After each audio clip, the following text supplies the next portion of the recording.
Yan, na kaharap ko ngayon. Dito makikita yung head. Si Ochoa, si Puno. Tapos dito sa ABS-CBN, yung ABS-CBN crew, sa Dog Hotel, dito yung naasikaso yung mga pandalayang mga gano'n.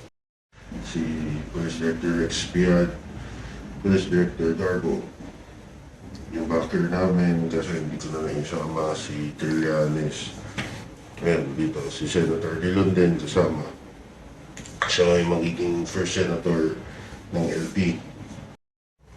Dito makikita na si Ochoa at si Puno, kaya may mga arms na gano'n. Kasi yung provinces, cities, NCR and other locations, kung mapapanood ninyo yun, sinabi ko rin doon na meron na silang hawak. Pag-neutralize na naman kay 2.5, si Puno ay si Madam Imelda Marcos. Siya lang makakapag-neutralize kay 2.5. Anong pataas kasi yung sa Comelec. Si 2.5 yun nag-order sa Comelec kung ano yung kailangan mangyari.